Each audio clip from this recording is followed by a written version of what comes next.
Hello everyone, welcome back on my YouTube channel AJ Physics.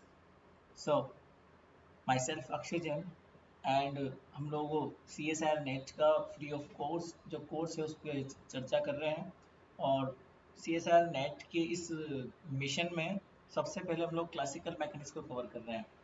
ठीक है, classical mechanics के आज तक हमारे 18 लेक्चर हो गए हैं। आज लेक्चर नंबर 19 है। ओके, और इसी ऑर्डर में आगे बढ़ते हुए हम लोग अब पहुंच चुके हैं लैग्रेंजियन ऑफ और चार्ज पार्टिकल। ये टॉपिक है आपका। लैग्रेंजियन पहले हम लोगों ने पढ़ लिया, साइक्लिक कोऑर्डिनेट हम लोगों ने कल डिस्कस कर लिए थे। ठीक है, और उसके बाद में हमने डिफरेंट डिफरेंट एग्जांपल्स किए थे लैग्रेंजियन के, अलग अलग प्रॉब्लम्स के लैग्रेंजियन निकाला था। ठीक है, तो अब हम लोग मूव ऑन कर रहे हैं नेक्स्ट प्रॉब्लम की ओर। हमारा जो नेक्स्ट प्रॉब्लम है, एक चार्ज पार्टिकल है जो इलेक्ट्रोमैग्नेटिक फील्ड के अंदर मूव कर रहा है, तो उसका लैग्रेंजियन क्या होगा। क्योंकि ये एक स्पेसिफिक केस है जहाँ पर जो पोटेंशियल एनर्जी है वो वेलोसिटी डिपेंडेंट होगी, या फिर आप ये बोल सकते हो कि नॉन कंजर्वेटिव केस के लिए हम लोग बात कर सकते हैं। क्योंकि जब चार्ज पार्टिकल मूव करता है तो बेसिक सी बात है वो इलेक्ट्रिक फील्ड भी जनरेट करता है as well as magnetic field generate करता है। ओके, इलेक्ट्रिक फील्ड की वजह से इलेक्ट्रिक स्केलर पोटेंशियल वर्क करता है, मैग्नेटिक फील्ड की वजह से मैग्नेटिक वेक्टर पोटेंशियल वर्क करता है, और उसकी वेलोसिटी पर भी डिपेंडेंट होता है उसका पोटेंशियल, इसलिए वो नॉन कंजर्वेटिव स्पेशल केस है। ठीक है, तो जिन लोगों ने सब्सक्राइब नहीं किया है वो लोग सब्सक्राइब कर लेना, और जो भी आपके फ्रेंड्स वगैरह हैं उन लोगों को शेयर करना, ताकि जो इतना भारी भरकम फीस पे नहीं कर पाते हैं कोचिंग वगैरह की, वो लोग यहाँ पर अपने चैनल के माध्यम से नोट्स प्रिपेयर करके फुल उनको समझ के और आराम से अपने प्रिपरेशन कर सकते हैं। देखिए, यूट्यूब पे सिलेबस तो आपका पूरा होगा, बट थोड़ा पेशेंस रखना पड़ेगा आप लोगों को। हाँ, अगर आप लोगों को थोड़ा जल्दी सिलेबस करना है और आप लोगों को फास्ट करना है तो आप मुझे अन अकेडमी पर भी फॉलो कर सकते हो। Follow me also on Unacademy, क्योंकि वहाँ पर मैंने CSIR नेट का कंप्लीट सिलेबस पढ़ा दिया है। ठीक है, तो वहाँ पर मैं आपको लाइव इंटरेक्ट करूँगा और आपकी प्रॉब्लम्स भी सॉल्व कर सकता हूँ। वहाँ पे आप लोगों को यहाँ कोई प्रॉब्लम आती है तो आप लोग मुझे यहाँ भी कमेंट कर सकते हो। और ये मेरा प्रॉमिस है कि बाकी चैनल्स की तरह मैं आप केवल प्रमोशन नहीं करूँगा कि केवल आपको प्रमोशन के लिए दो चार क्लास ले ली मैंने और फिर उसके बाद में क्लास ना बंद। मैं आपको कंप्लीट सिलेबस करवाऊंगा। टाइम लग जाएगा वो अलग बात है, बाकी आपका सिलेबस कंप्लीट होगा और इतना अच्छा सिलेबस करेंगे हम लोग जितना कहीं भी कोई नहीं कर पाएगा। तो आप लोग कनेक्टेड रहिए, नोट्स बनाते रहिए, इनको रिवाइज करते रहिए बार बार। ठीक है, क्योंकि मैं ऑफलाइन क्लासेस भी लेता हूँ नेट की, तो ऑब्वियस सी बात है जो मैं क्लासेस के अंदर पढ़ाता हूँ वही आपके लिए कंटेंट अवेलेबल रहेगा। ठीक है, कोई कटौती नहीं होगी कंटेंट में, कोई भी नोट्स आपके छोटे नहीं होंगे, फुल कंटेंट आपको मिलेगा यहाँ पे। ठीक है, चलिए आगे बढ़ते हैं हम लोग। तो आज का हमारा टॉपिक क्या है, Lagrangian for a charge particle. हमारा टॉपिक है आज का Lagrangian for a charge particle moving in an electromagnetic field. अब देखो, जब आपका चार्ज पार्टिकल ऐसे मूव करता है ना, तो वो उसके ऊपर जाइरोस्कोपिक फोर्सेस वर्क करते हैं। What are the gyroscopic forces, मतलब कि वो फोर्सेस होते हैं जो वेलोसिटी पर डिपेंडेंट होते हैं। देखिए, हम लोग ये बात जानते हैं कि फोर्स बराबर क्या होता है, माइनस का ग्रेडियंट ऑफ v। ये तो सिंपल कंजर्वेटिव सिस्टम में काम करता है। ठीक है, बट ये बात श्योर है, forces depends on the potential energy. ठीक है ना, या फिर आप ये बोल दीजिए कि potential energy dependent on the forces. ठीक है, तो जब आपका पार्टिकल इलेक्ट्रोमैग्नेटिक फील्ड में मूव कर रहा है तो ऑब्वियस सी बात है उसका जो फोर्स है उसके ऊपर ऑब्वियस सी बात है फोर्स डिपेंड किस पे करता है, इलेक्ट्रिक फील्ड तो जनरेट करता ही करता है पार्टिकल, हम जानते हैं कि वो इलेक्ट्रिक फील्ड जनरेट करेगा ही करेगा, और साथ में वो मैग्नेटिक फील्ड भी जनरेट करता है। आप लोग देखते होंगे, आप लोगों ने पढ़ा होगा इलेक्ट्रोस्टेट मैग्नेटोस्टेट के अंदर इस तरह से फोर्सेस लगते हैं उसके ऊपर। ठीक है, तो हम ये बात जानते हैं कि जो फोर्सेस होते हैं ना वो डिपेंड करते हैं बेसिकली किसके ऊपर डिपेंड करते हैं, वो डिपेंड करते हैं वेलोसिटी के ऊपर। तो जब फोर्सेस वेलोसिटी पर डिपेंड करते हैं तो पोटेंशियल एनर्जी भी आपकी वेलोसिटी पर डिपेंड करेगी, श्योर सी बात है। ठीक है, और ये बात हमने पहले बोली है, कल भी मैंने आपको समझाई थी कि potential energy is always function of the position vector, not the velocity component. Potential energy velocity का फंक्शन नहीं होती है, ठीक है ना। बट ये वाली बात केवल कंजर्वेटिव के लिए काम में आती है, ये वाली बात केवल कंजर्वेटिव के लिए काम में आती है, ठीक है ना। बट यहाँ पर हम लोग देख रहे हैं फोर्स डिपेंड कर रहा है वेलोसिटी पर, फोर्स डिपेंड कर रहा है पोटेंशियल एनर्जी पर, इसका मतलब पोटेंशियल एनर्जी डिपेंड करेगी आपकी वेलोसिटी के ऊपर, और ऐसा नॉन कंजर्वेटिव केस के अंदर होता है, इसका मतलब ये स्पेशल केस है ना। तो ये बीच का रास्ता है, तो आप ये मान लीजिए बीच का रास्ता है, ये कंजर्वेटिव भी नहीं होगा, नॉन कंजर्वेटिव भी नहीं होगा, बीच का रास्ता है, मतलब प्योरली कुछ नहीं है ये वाली चीजें, ठीक है ना। प्योरली क्यों नहीं है, क्योंकि यहाँ पर जो पोटेंशियल एनर्जी वर्क करती है, अब मैं डायरेक्टली डीप में नहीं जाऊंगा कैसे वर्क करती है, बस आप लोगों को ध्यान रखना है ये चीज कि जब कोई चार्ज पार्टिकल जिस पर चार्ज क्या है Q है, अगर वो फील्ड में आती है इलेक्ट्रोमैग्नेटिक फील्ड में, तो इलेक्ट्रिक फील्ड की वजह से एक स्टैटिक पोटेंशियल फाई वर्क करता है, और मैग्नेटिक फील्ड की वजह से उसके ऊपर वर्क करता है बी डॉट ए, मतलब कि वेक्टर पोटेंशियल वर्क करता है। डॉट आएगा यहाँ पे, एक मिनट इसको सही कर दूं, क्रॉस नहीं आएगा, दैट इज यहाँ पे आएगा डॉट, ओके। तो यहाँ पर क्या आएगा, वी डॉट ए आ जाएगा, ठीक है। तो चलिए यहाँ पर इसकी जो पोटेंशियल एनर्जी है वो क्या हो जाएगी, V is equal to q five minus का V डॉट ए। तो यहाँ पे आप देख रहे होंगे कि इस तरह से डिपेंड कर रही है। अगर हम लोग इसको CGS डायमेंशन में लेते हैं, ठीक है ना, तो CGS डायमेंशन में इसके अंदर कुछ अलग ही वर्क करता है। यहाँ पर ये जो है ना, मैं आपको हाईलाइट करता हूँ कि इनमें क्या क्या चीजें हैं। जब कोई चार्ज पार्टिकल मूव करता है, यहाँ पर ये जो है ना, ये कहलाएगी इसकी पोटेंशियल एनर्जी, ठीक है ना। ये जो फाई है, ये है उसके इलेक्ट्रिक फील्ड की वजह से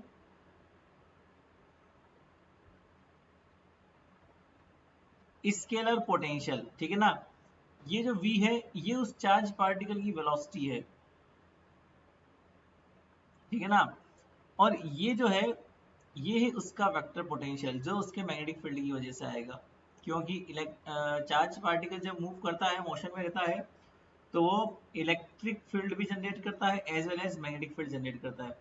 तो ये जो फॉर्मूला है ना, बेसिकली ये है MKS डायमेंशन में, इसको हम MKS में लिख सकते हैं। कहीं कहीं पे किसी बुक में ये जो फॉर्मूला है वो ऐसे भी दिया हुआ है, V is equal to q five minus का Q upon C is the light velocity, ठीक है। ये CGS डायमेंशन में है। तो आप MKS में जनरली काम करते हो, CGS का इतना रोल नहीं है आपकी जिंदगी में, ठीक है। तो potential energy is a simple system, ये हम लोग बोल सकते हैं पोटेंशियल एनर्जी है, ठीक है ना। तो यहाँ पर एक लाइन में लिखना चाहूंगा, देखो कि all the velocity dependent forces, ठीक है ना, all the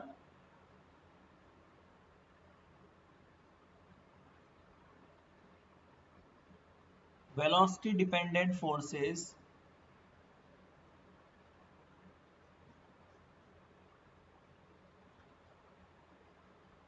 which do not consume power, जो मैंने लिखा हुआ है ना, पावर लॉस जीरो होता है इसमें, सो which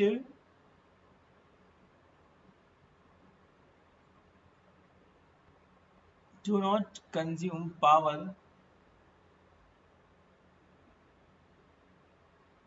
are also called gyroscopic forces, are also called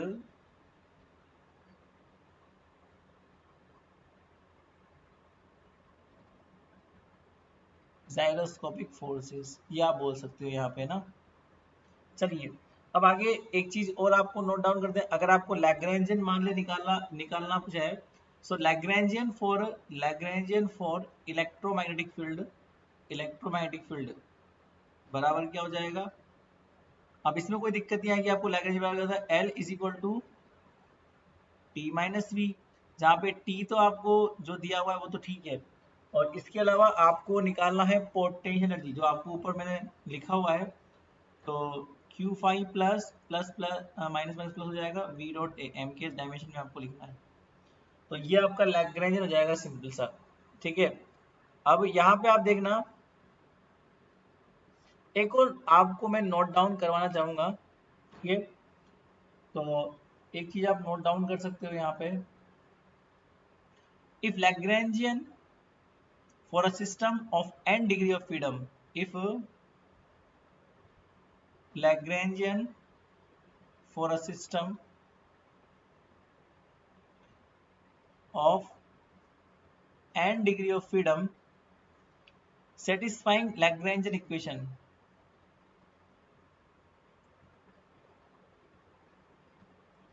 satisfying Lagrangian equation of motion, it can be shown that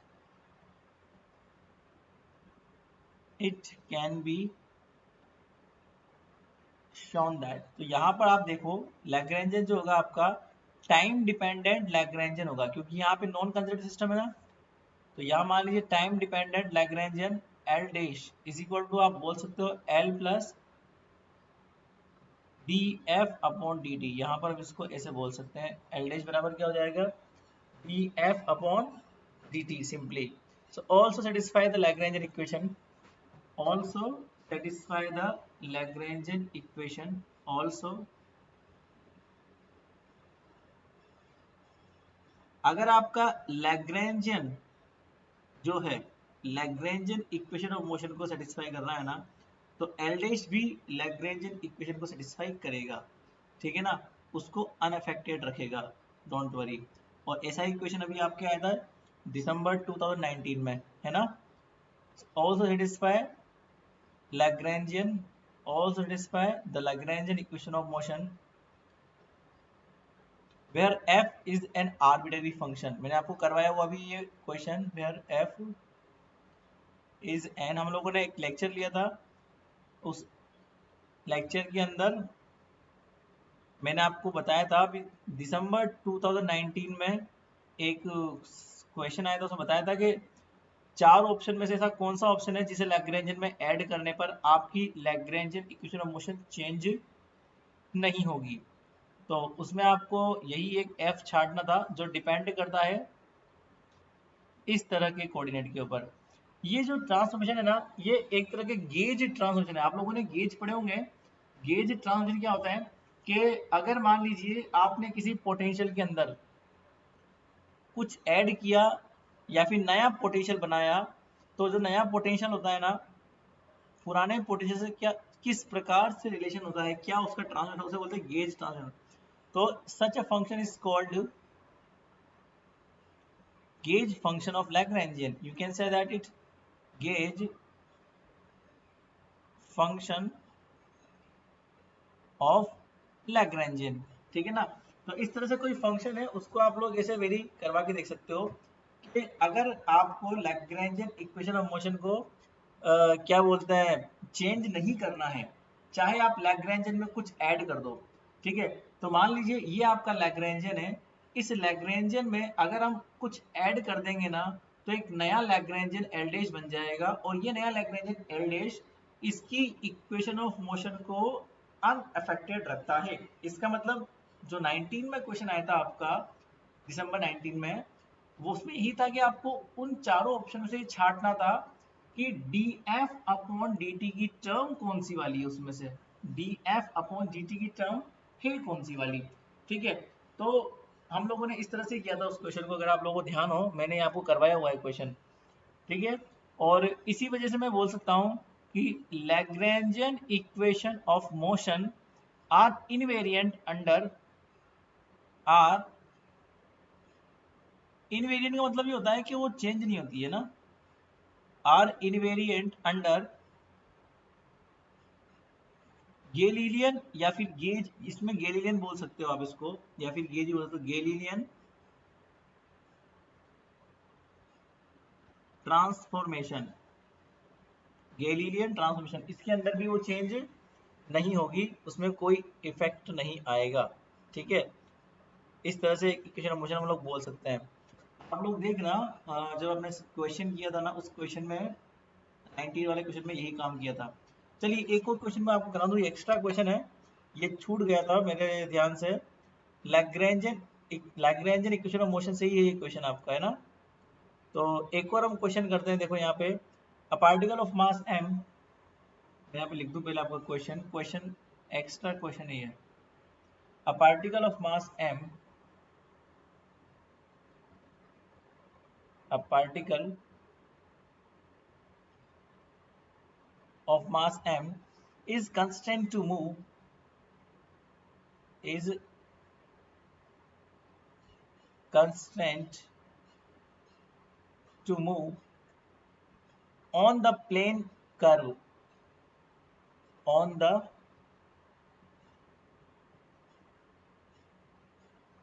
plane curve. ये आपको कर्व दिया हुआ है एक X Y is equal to C, जहां पे सी कोई भी कांस्टेंट है, एक पॉजिटिव कांस्टेंट दिया हुआ है आपको सी, ठीक है ना, अंडर ग्रेविटी, अंडर ग्रेविटी, ठीक है। Write down the Lagrangian and it's equation of motion, write down the Lagrangian and it's equation of motion. आपको ये राइट डाउन करना है, write down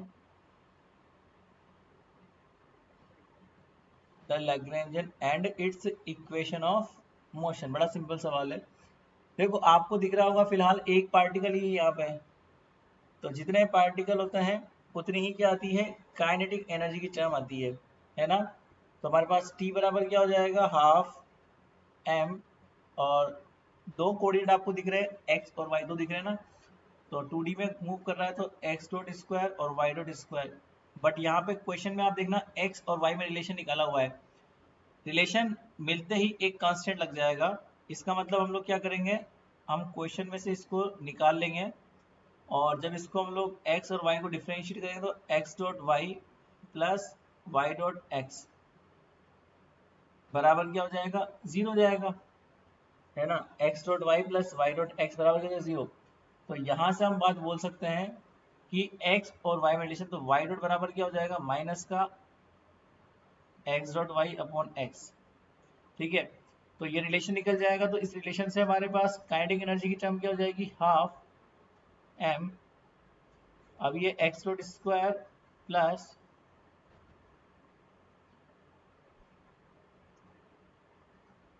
whole square is equal to क्या हो जाएगा, इसको हम जब सोल्व करेंगे तो कितना हो जाएगा, half M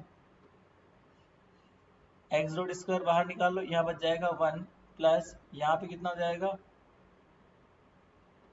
Y square upon x square. अब रिलेशन में देखो आप, y square upon x square, तो यहाँ पे वाई की, मुझे वाई को रिप्लेस करना है, मुझे वाई को लेके ही नहीं आना, क्योंकि मुझे केवल एक ही कोऑर्डिनेट लेके चलना है, वो है एक्स। हमने वाई को तो हटा दिया, यहाँ पे एक बार वाई को रिप्लेस कर दो एक्स से, तो रिप्लेस करते ही क्या हो जाएगा, one plus C square upon X four, one plus C square upon X four. तो ये हमारे पास क्या जाएगी, काइनेटिक एनर्जी। जब आप निकालोगे पोटेंशियल, तो पार्टिकल जब गिर रहा है तो ऑब्वियसली बात है माइनस का एम जी वाई आएगा, ठीक है ना। और जब इसको आप लोग सोल्व करोगे सिंपली, तो y को रिप्लेस कर दो x से, तो माइनस का एम जी सी अपॉन एक्स, ठीक है ना। अब काइनेटिक एनर्जी भी आ गई, पोटेंशियल भी आ गई, तो L बराबर क्या हो जाएगा, T माइनस का v, ठीक है। तो यहाँ पर हम लोग T माइनस v जब करेंगे इसका, तो कितना हो जाएगा, लैग्रेंजियन बराबर half m x dot square one plus और प्लस एम जी सी अपॉन एक्स, ठीक है। ये हमारे पास आ जाएगा। अब आपको निकालना है इसका इक्वेशन ऑफ मोशन, और आपको एक चीज और दी हुई है इसमें, मैं भूल गया, find equation of motion transform the Lagrangian by s is equal to,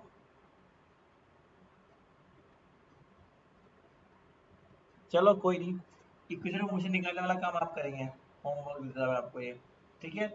तो अब बाकी वाला काम आप करेंगे, आप खुद निकालना इसका equation of motion, D upon D T delta L upon delta X dot minus का delta L upon delta X बराबर जीरो, क्योंकि इसमें एक ही आपके पास में जनरलाइज्ड कोऑर्डिनेट है एक्स, इसका आप लोग निकाल के लेके आना, ये आपका रहेगा होमवर्क, ठीक है। चलिए अब इसके बाद में बाकी तो कोई दिक्कत नहीं। अब हम नेक्स्ट टॉपिक पर मूव ऑन करते हैं जिसका नाम है हैमिल्टोनियन, ठीक है। तो अब हम नेक्स्ट टॉपिक पढ़ेंगे हैमिल्टोनियन, ठीक है। अब आपको ये तो पता ही है हैमिल्टोनियन, हम लोगों ने कल समझ लिया था क्या होता है, व्हाट इज द हैमिल्टोनियन, ठीक है। अब थोड़ा सा उसको और एक्सप्लेन कर देता हूँ मैं आज आपके लिए, ठीक है। जो नेक्स्ट टॉपिक है हमारा वो रहेगा हैमिल, कल समझाया था मैंने आपको क्या होता है Hamiltonian. Hamiltonian is just, Hamilton is just total energy, kinetic energy plus potential energy. मैंने आपको कल भी समझाया था कि हैमिल्टोनियन क्या होता है, kinetic energy plus potential energy. तो H बराबर सिंपली क्या होता है, H is equal to kinetic energy plus potential energy, ठीक है। अब हम जब काइनेटिक एनर्जी की बात करते हैं ना, तो ये p² अपॉन 2m होती है, और v डिपेंड करता है केवल पोटेंशियल एनर्जी मतलब कि पोजीशन वेक्टर पे। तो एक बात खास ध्यान रखना, Hamiltonian is a function of the generalised coordinate, generalised momentum and time. ये खास ध्यान रखना, हैमिल्टोनियन जब भी आप लिखोगे तो एक तो जनरलाइज्ड कोऑर्डिनेट का होगा, जनरलाइज्ड मोमेंटम का होगा और टाइम का होगा। लैग्रेंजियन आपको समझाया था किसका होता है, Lagrangian is a function of generalised coordinate, generalised velocity और जनरलाइज्ड टाइम। ये दोनों बातें आप ध्यान रखेंगे, ये दोनों अलग अलग वेरिएबल पर डिपेंड करते हैं। तो ये जनरलाइज्ड कोऑर्डिनेट मोमेंटम और टाइम पर डिपेंड करता है ना। रिलेशन मैंने आपको समझाया था, रिलेशन क्या होता है दोनों के बीच में, ठीक है ना। लैग्रेंजियन और हैमिल्टोनियन के बीच में रिलेशन क्या होता है, summation of p k q के डॉट माइनस का एल, जहाँ पे के वेरी करेगा according to the generalised coordinate. जितने जनरलाइज्ड कोऑर्डिनेट होंगे समेशन में उतनी ही टर्म्स आपकी आएगी जनरलाइज्ड कोऑर्डिनेट के लिए ना। और अब आपको याद रखनी है इसकी इक्वेशन ऑफ मोशन, डेरिवेशन करने की कोई जरूरत नहीं है आपको, बट आपको सिंपली इक्वेशन ऑफ मोशन यहाँ पे ध्यान रखनी है, ठीक है ना। तो यहाँ पे आपके पास में बड़ी सिंपल सी होती है, पी के डॉट बराबर क्या होता है, माइनस का delta h upon delta Q के। एक तो ये होती है इक्वेशन ऑफ मोशन। अगर आपका हैमिल्टोनियन, देखिए अगर आपका हैमिल्टोनियन जनरलाइज्ड कोऑर्डिनेट q पर डिपेंड कर रहा है, अगर आपका हैमिल्टोनियन जनरलाइज्ड कोऑर्डिनेट q पर डिपेंड कर रहा है, इसका मतलब ये है कि आप हैमिल्टोनियन को q के रेस्पेक्ट में डिफरेंशिएट कर सकते हो। तो इसको याद करने का तरीका बता रहा हूँ मैं आपको, हैमिल्टन्स इक्वेशन ऑफ मोशन को कैसे याद करना है, क्योंकि ये याद करनी बहुत जरूरी है, इसके ऊपर आपके क्वेश्चन बनेंगे, ठीक है ना। डेरिवेशन आपके एग्जाम में नहीं आएगा बट इनके क्वेश्चन आपके एग्जाम में आएंगे। ध्यान रखना कि जब आप हैमिल्टोनियन को जनरलाइज्ड कोऑर्डिनेट के रेस्पेक्ट में डिफरेंशिएट करोगे तो वो रिजल्ट देगा जनरलाइज्ड मोमेंटम का, बट उसका डॉट देगा। बच्चे कभी कभी ये गलती कर देते हैं कि डॉट इस क्यू के ऊपर लगा देते हैं, इस क्यू पर के ऊपर डॉट लगाते हैं, बट ऐसा मत करना, क्योंकि हैमिल्टोनियन क्यू के रेस्पेक्ट, क्यू के डॉट के रेस्पेक्ट में डिफरेंशिएट हो ही नहीं सकता, क्योंकि हैमिल्टोनियन क्यू के डॉट का फंक्शन होता ही नहीं है। हैमिल्टोनियन फंक्शन होता है क्यू के का, इसलिए हैमिल्टोनियन को क्यू के रेस्पेक्ट में डिफरेंशिएट कर सकते हो। हैमिल्टोनियन फंक्शन होता है पीके का, तो हैमिल्टोनियन को आप पीके के रेस्पेक्ट में डिफरेंशिएट कर सकते हो, और अगर उसने पीके के रेस्पेक्ट में डिफरेंशिएट किया तो डॉट लग जाएगा क्यूके के ऊपर। समझ में आ गया। तो एक तो आप लोग ये अपने दिमाग से कंफ्यूजन हटा लेना, क्योंकि जनरली हम लोग क्या करते हैं, कल हमने पढ़ा था जनरलाइज्ड मोमेंटम, वो क्या होता है delta L upon delta Q के डॉट, ये होता है ना। तो बच्चे बहुत सी बार ये गलती कर बैठते हैं कि वो हैमिल्टोनियन के केस में delta h upon delta Q के डॉट लगा देते हैं बराबर पी के लिख देते हैं। इसका केवल एक ही उपाय है याद करने का, वो उपाय ये है, Lagrangian is a function of Q के dot, so it can differentiate with respect to the Q के डॉट, ठीक है ना।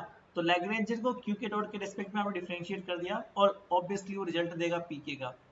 अब यहाँ पे Hamiltonian is a function of Q के, इसलिए हैमिल्टोनियन क्यू के रेस्पेक्ट में ही डिफरेंशिएट होगा और वो रिजल्ट देगा पी के डॉट, क्योंकि डॉट तो लगना है एक जगह, एक ना एक जगह तो डॉट लगना है।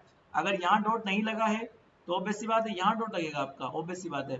तो पी के डॉट इज इक्वल टू क्या हो जाएगा, minus delta h upon delta Q के, और क्यू के dot delta h upon delta P के, ठीक है ना। क्यू के रेस्पेक्ट में डिफरेंशिएट किया तो पी के रिजल्ट मिलेगा, पी के रेस्पेक्ट में डिफरेंशिएट किया तो क्यू के रिजल्ट मिलेगा, आराम से याद हो जाएगी आपको, ठीक है। और एक जगह जो आप कंफ्यूज होते हैं वो है माइनस प्लस का। बच्चे कभी कभी यहाँ पर माइनस ना लगा के कहाँ लगाते हैं माइनस, यहाँ लगाते हैं माइनस, ठीक है। तो ऐसा नहीं करना आपको, माइनस कहाँ पे आएगा, पीके वाली इक्वेशन में आएगा। इसका सिंपल तरीका याद करने का, पॉजिटिव के साथ में नेगेटिव आता है, ऐसे याद कर लिया करो, है ना। कैसे मैंने ऐसे याद किया होता है इसको, जैसे मान लीजिए P4 पॉजिटिव, तो पॉजिटिव के साथ में नेगेटिव आता है, ऐसे याद कर लो आप लोग। जब आपको मोमेंटम निकालना है तो मोमेंटम के लिए नेगेटिव आएगा, बाकी बाकी दूसरी वाली अपने आप आपको याद हो जाएगी, ठीक है ना। अब कैसे भी याद करो, ये मेरी ट्रिक थी, आपकी ट्रिक आप जानो। बाकी delta h upon delta T बराबर क्या होता है, ये इक्वेशन ऑफ मोशन ज्यादा काम नहीं आती, delta L upon delta T, ये फालतू इक्वेशन ऑफ मोशन है, इसका इतना आपके लिए महत्व नहीं है, ठीक है। तो इसको आप लोग स्किप कर सकते हो, ओके। तो इस तरीके से आपको काम करना है ना। अब इनके ऊपर बेस्ट कुछ क्वेश्चंस करते हैं, क्योंकि आपके एग्जाम में ये बहुत पॉपुलर क्वेश्चन है कि आपको एक हैमिल्टोनियन दिया होता है, लैग्रेंजियन पूछा होता है, या फिर लैग्रेंजियन दिया होता है, हैमिल्टोनियन पूछा होता है, ठीक है। तो चलिए इनमें रिलेशन हमारे पास हमें दिख रहा है, ये रहा रिलेशन, इसको यूज में लेके हम लोग क्वेश्चन को करते हैं, आगे वाले क्वेश्चन को हम लोग करते हैं आराम से, ठीक है। तो देखते हैं आगे, देखो क्वेश्चन नंबर अगला,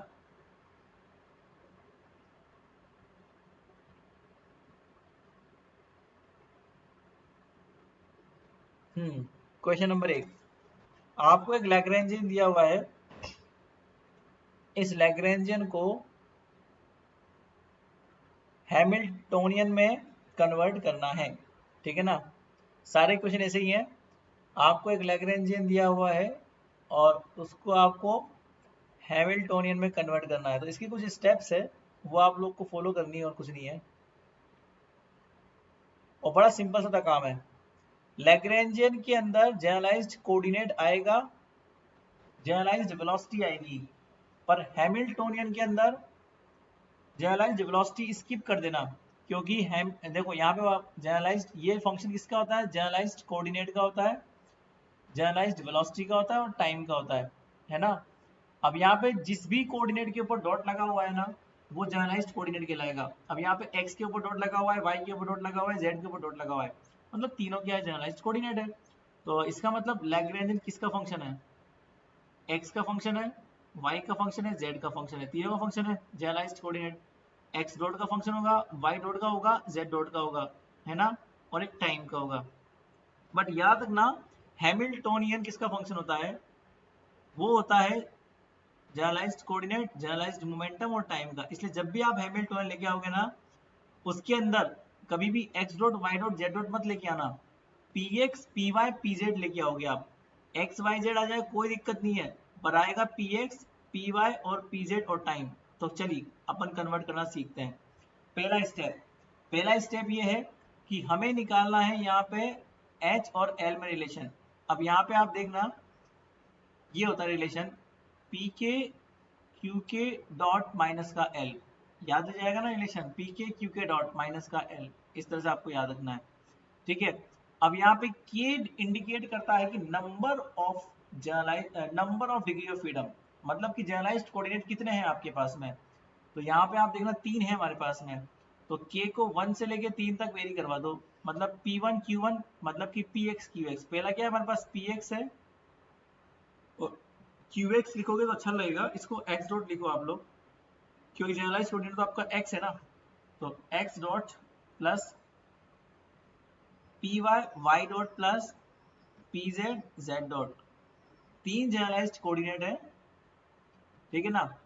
तो ये x डॉट पर डिपेंड करता है, ये px पर डिपेंड करता है, ये y डॉट पर करता है, ये py पर करता है, ये इस पर करता है, ठीक है ना। बाकी जनरलाइज्ड कोऑर्डिनेट तो कॉमन है दोनों में, बस एक में जनरलाइज्ड वेलोसिटी आती है, एक में जनरलाइज्ड मोमेंटम आता है। और माइनस का एल लिखना है तो माइनस का एल लिख दो 1/2 और m x dot plus y dot plus z dot, और ये माइनस माइनस क्या हो जाएगा प्लस mgz। ये आपका हैमिल्टोनियन है। बट अब इस हैमिल्टोनियन में एक कमी है, कमी ये है हैमिल्टोनियन में कभी भी x dot y dot z dot, इसका मतलब जनरलाइज्ड वेलोसिटी नहीं आती है, इसको रिप्लेस करना पड़ेगा आपको।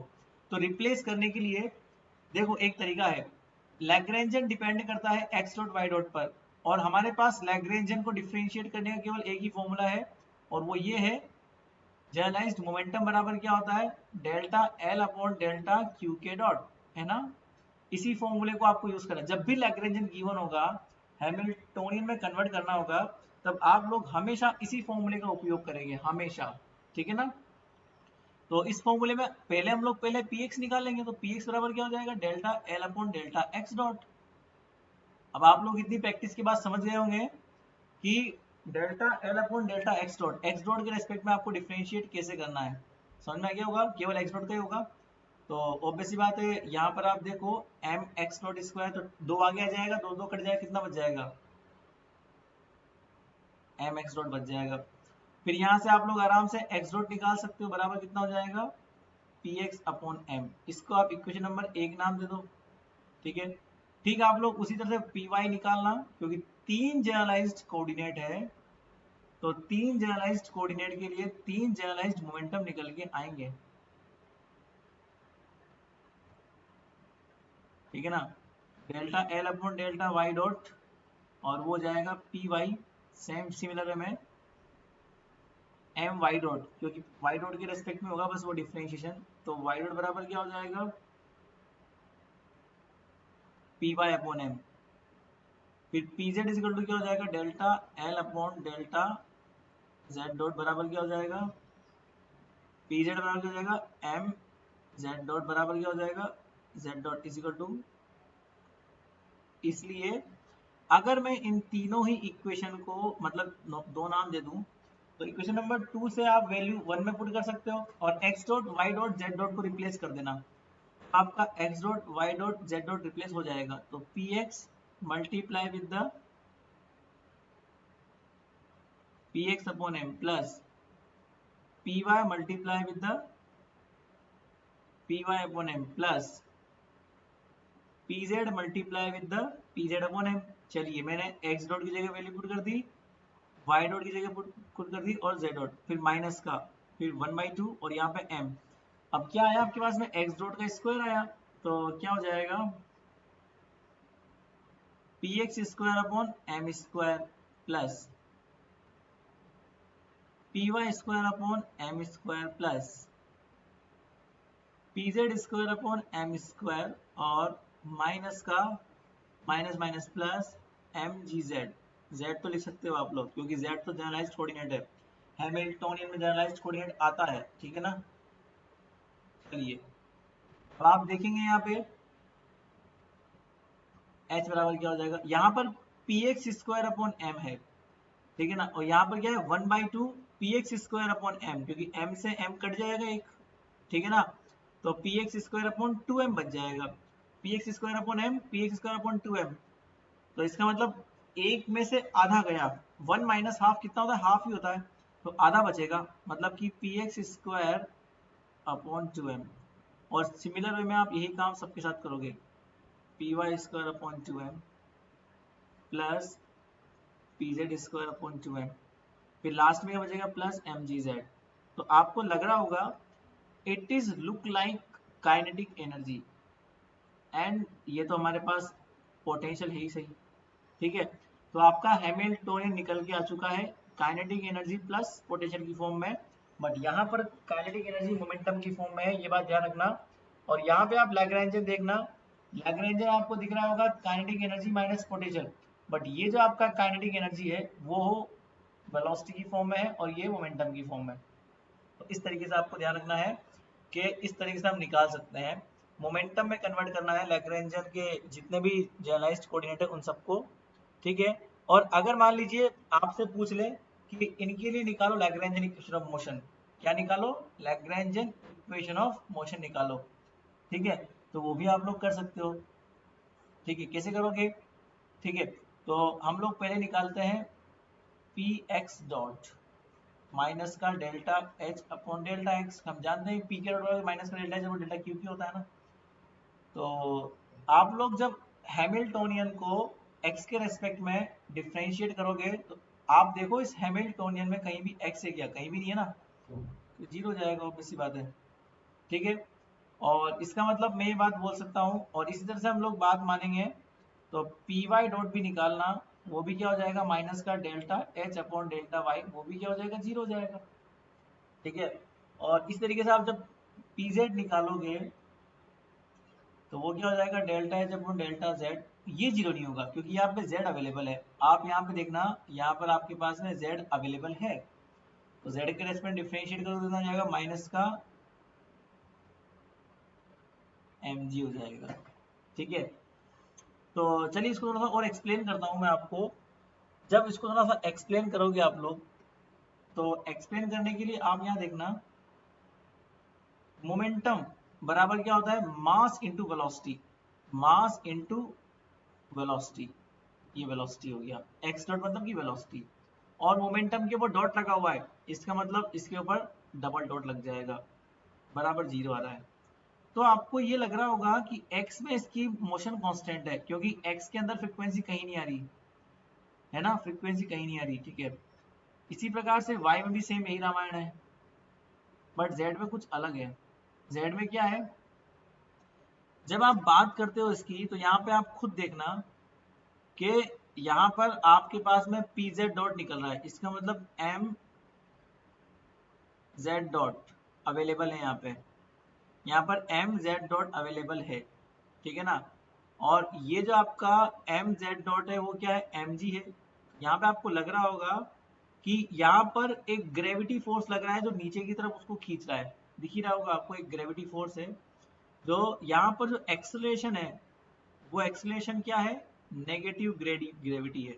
तो ये रिजल्ट निकल के आ रहा है कि z डायरेक्शन में जो एक्सेलरेशन है वो नेगेटिव ग्रेविटी के अकॉर्डिंगली काम कर रहा है। ठीक है, अगर हम लोग दूसरी वाली इक्वेशन को निकालते हैं, मान लीजिए एक्स डॉट निकालते हैं, तो delta h upon delta P x बराबर, चलिए निकाल के देखते हैं। ये आपका हैमिल्टन दिख रहा होगा आप लोगों को, यहाँ पे पी एक्स के रेस्पेक्ट में आपने किया तो क्या हो जाएगा? पी एक्स बाई एम, पहली इक्वेशन ऑफ मोशन। और आप लोग जानते भी हो वेलोसिटी बराबर क्या हो जाएगा? मोमेंटम अपॉन मास, ये बात हम जानते ही हैं।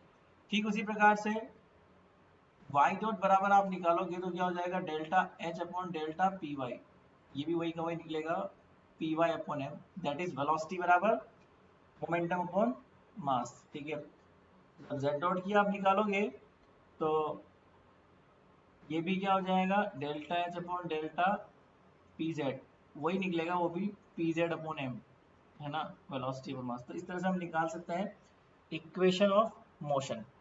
ठीक है, चलिए अब ये तो कुछ हमारे पास क्वांटिटीज थी।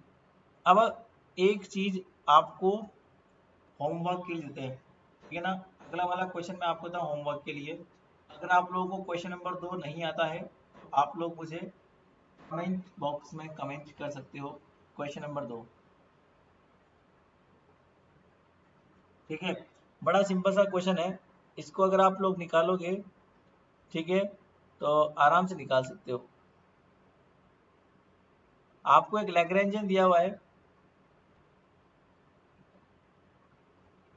ठीक है, half M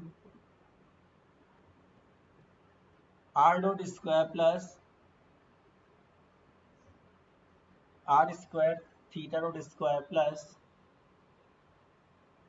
M g r cos theta. ठीक है, और इसका आपको निकालना है हैमिल्टोनियन। आपका क्वेश्चन ये है कि आपको क्या निकालना है? इसका हैमिल्टोनियन निकालना है। आप लोग को लग गया होगा आर डॉट थीटा डॉट मतलब कि दो जनरलाइज्ड कोऑर्डिनेट है। तो अब आप लोग जब खोलोगे तो आपको पता चल जाएगा कैसे कैसे आपको करना है काम।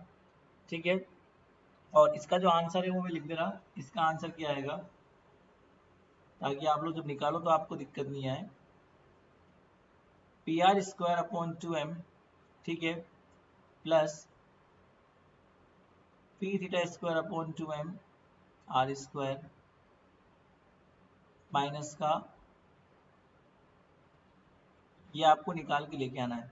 अगर किसी भी होमवर्क वाले क्वेश्चन का आंसर आपको नहीं आता है तो मैं अभी डिस्क्रिप्शन में टेलीग्राम ग्रुप का एक लिंक सेंड करूंगा। उस टेलीग्राम ग्रुप के अंदर आप मुझसे पूछ सकते हो कि सर मुझे ये क्वेश्चन नहीं आया, मैं आपको समझा दूंगा अगली वीडियो के अंदर, ठीक है। कमेंट कर सकते हो, आपके पास दूसरा जगह कमेंट करने का है, आप कमेंट कर देना, मैं आपको समझा दूंगा। और फिर भी आप लोग हमारा टेलीग्राम ग्रुप ज्वाइन करो। टेलीग्राम ग्रुप में आप मुझसे प्रॉब्लम डिस्कस कर सकते हो आराम से, जो भी आपको प्रॉब्लम डिस्कस करनी है आप लोग वो प्रॉब्लम मुझसे डिस्कस आराम से कर सकते हो, ठीक है। तो उसमें कोई दिक्कत वाली बात नहीं है। चलिए अगला वाला क्वेश्चन मैं आपको देता हूँ होमवर्क के लिए, क्योंकि बहुत सिंपल सिंपल से क्वेश्चन है, मैंने आपको तरीका समझा ही दिया है, ठीक है। तो तरीके में कुछ नहीं करना, जो स्टेप्स है वही फॉलो करनी है। एल बराबर आपको दिया हुआ है 1/2 m x dot square minus का ओमेगा स्क्वायर एक्स स्क्वायर। बस यहाँ पे एक बात ध्यान रखना, ये टाइम के ऊपर डिपेंडेंट है ना। तो जब भी आप थोड़ा ध्यान रखोगे, आपको निकालना है इसका हैमिल्टोनियन, ठीक है ना। और हैमिल्टोनियन निकालोगे उसके बाद में इस टाइम का फैक्टर का ध्यान रखना, बस और कुछ नहीं है। आपको निकालना है इसका हैमिल्टोनियन, और इसका जो आंसर होगा ना वो क्या रहेगा हैमिल्टोनियन का, वो रहेगा पी एक्स स्क्वायर। ये सब आपके लिए क्या रहेंगे, होमवर्क रहेगा, इसको आप लोग ट्राई करना एक बार। तो P X square upon 2m exponential alpha T plus 1/2 m omega square exponential alpha T, ये आपका आंसर रहेगा। आंसर निकाल के लेके जरूर आना, ये सारे क्वेश्चन आपको करने हैं। अगर आपसे नहीं आता है तो मुझसे आप लोग पूछ लेना, हिचकिचाना मत, ठीक है ना। तो एक और क्वेश्चन आप लोग करोगे, वैसे ये तो बड़ा सिंपल सा क्वेश्चन है। Question number 4, write down the Hamiltonian and it's equation of motion in Cartesian coordinate system, ठीक है। राइट डाउन द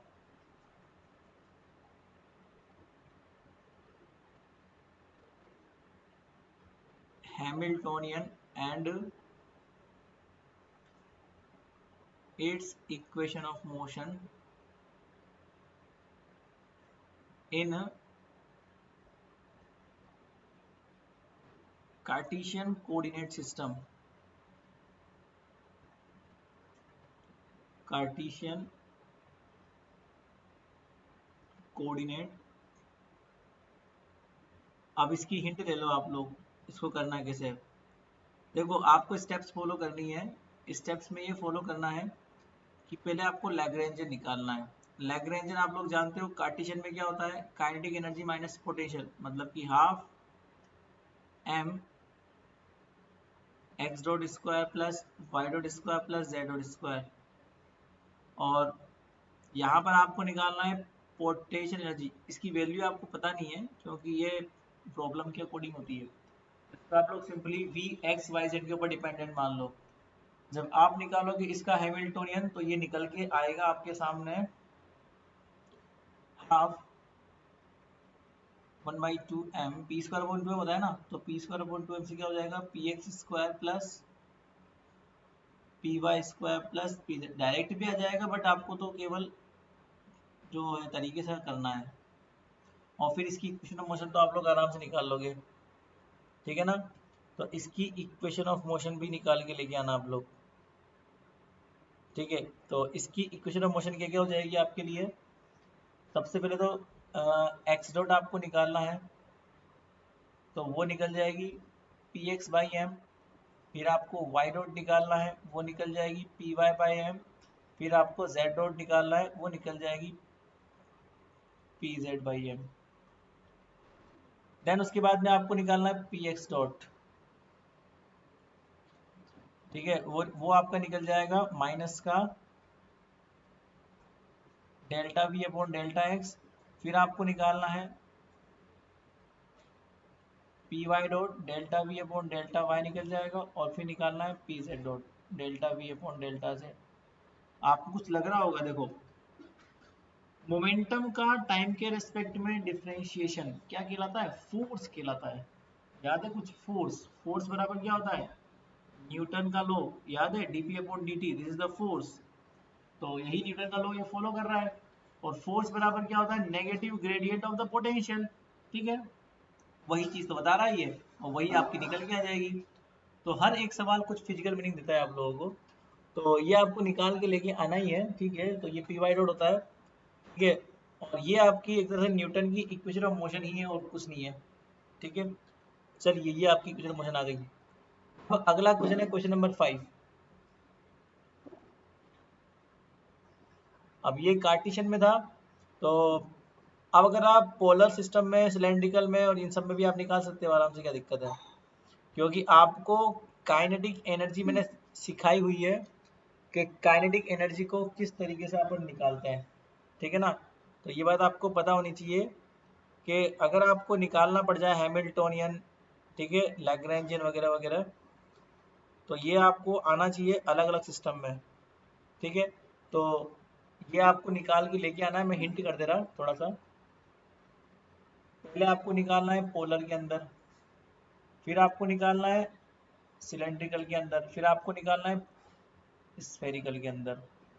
ठीक है, तो मैं आपको लिख दे रहा तीनों सिस्टम में। सबसे पहले आपको निकालना है पोलर के अंदर हैमिल्टोनियन। ठीक है, फिर सिलेंड्रिकल में निकालना है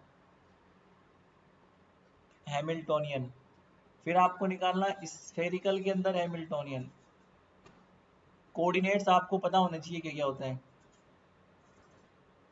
पोलर में केवल आर और थीटा होता है, सिलेंडर में होता है रेडियस होती है, एंगल होता है और डिस्टेंस होती है ना। स्फेरिकल में क्या होता है? आर होता है, थीटा होता है और फाई होता है। तो आपको लैग्रेंजन का तो पता ही होगा। लैग्रेंजन क्या होता है इसका? 1/2m, और मैंने आपको सिखाया हुआ है वी स्क्वायर होता है ना, तो वी स्क्वायर का मतलब क्या होता है? R dot square plus are square theta. और यहाँ पर पोटेंशियल को सिंपली आप लोग लिख दो वी आर थीटा पर डिपेंड करेगा ये।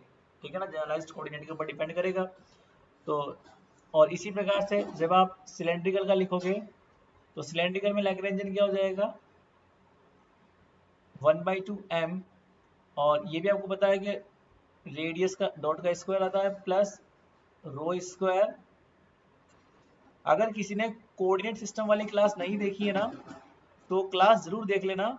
मेरे इसी क्लासिकल मैकेनिक्स के वीडियो लेक्चर सीरीज में आपको क्लास मिल जाएगी, वो है ना, उसी में मैंने सिखाया था कि स्फेरिकल में, सिलेंड्रिकल में और अलग अलग कोऑर्डिनेट सिस्टम में किस तरीके से हम लोग वेलोसिटी की टर्म को लिखते हैं। ठीक है ना, लैग्रेंजन बराबर यहाँ पे क्या हो जाएगा? 1/2m we square. We square का मतलब क्या हो जाएगा? R dot square plus are square theta dot square plus are square sine square theta phi dot square. ये होता है ना velocity, V square, half M V square होता है, और वी स्क्वायर को वैसे लिखते हैं। ठीक है, और माइनस का पोटेंशियल डिपेंड करेगा आर थीटा और फाई पर डिपेंड करेगा। ठीक है, आर थीटा और फाई पर ही डिपेंड करेगा, आर थीटा और फाई पर ही डिपेंड करेगा। चलिए, जब आप इनका निकालेंगे ना हैमिल्टोनियन, तो मैं आपको रिजल्ट दिखा दे रहा कि इनका हैमिल्टोनियन क्या आएगा। देखिए, इसका तो आएगा Hamiltonian P R square by 2m, P R square by 2m। ये आपको निकाल के लेके आना है, डायरेक्ट मत लिखना है ना। नहीं आता है तो मुझे आप लोग पूछ लेना। P theta square upon 2m are square. पूछने के तरीके बहुत सारे आपके पास में हैं।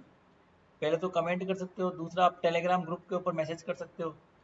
टेलीग्राम डाउनलोड करना, टेलीग्राम के ऊपर अगर वो ग्रुप का लिंक ना मिले तो CSIR नेट अक्षय जैन,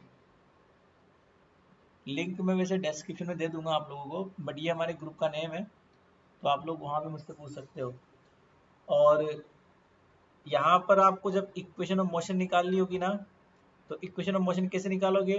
पहले आप लोग को आर डॉट निकालना है। आर डॉट का वैल्यू आपके पास में आएगा पी आर अपॉन एम, पहली इक्वेशन ऑफ मोशन। दूसरे कोऑर्डिनेट के लिए क्या आएगा? Theta dot.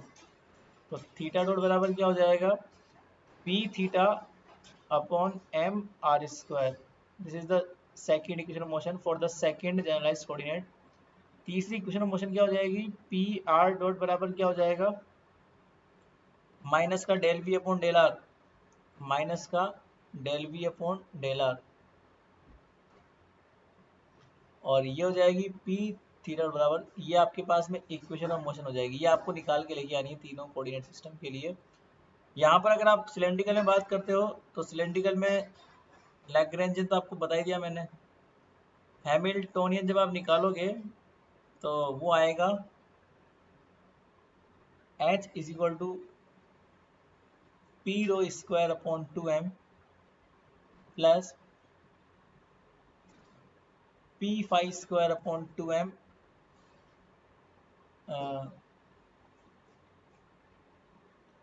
P phi square upon 2m upon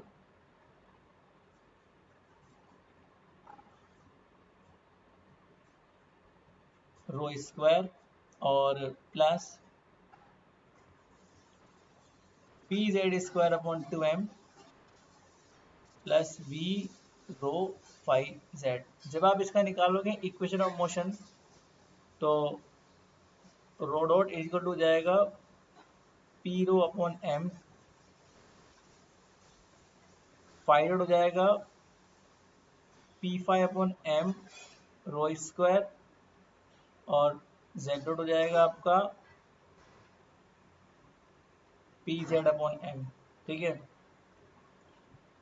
दूसरी आप निकालोगे तो पी रो डॉट आपको निकालना पड़ेगा, तो वो क्या हो जाएगा? माइनस का del V upon delta rho. P phi dot आपको निकालना पड़ेगा, तो वो हो जाएगा माइनस का del V upon delta phi, और जब आप पी जेड निकालोगे तो वही का वही हो जाएगा माइनस का del V upon delta Z. ये तो कोई सिंपल वाली, क्योंकि इसमें पोटेंशियल पता नहीं है ना।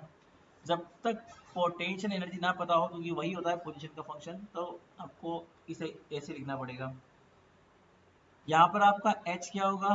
अब आपको आइडिया लग ही गया होगा कि अब आपका h क्या होगा। इतने क्वेश्चन करने के बाद आइडिया लग जाएगा आपको कितना हो जाएगा आपका h।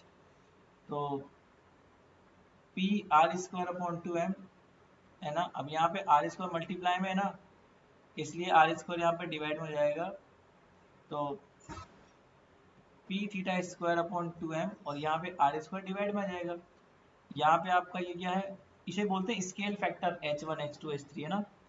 तो ये डिवाइड में आ जाएगा, तो ये कितना हो जाएगा? P phi square upon 2m और R square sine square theta,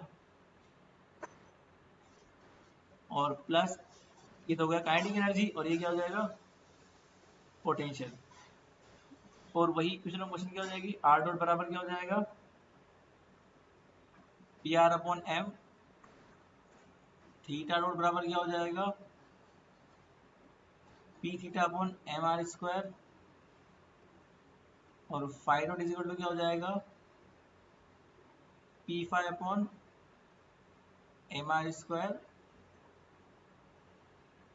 sign square theta easily.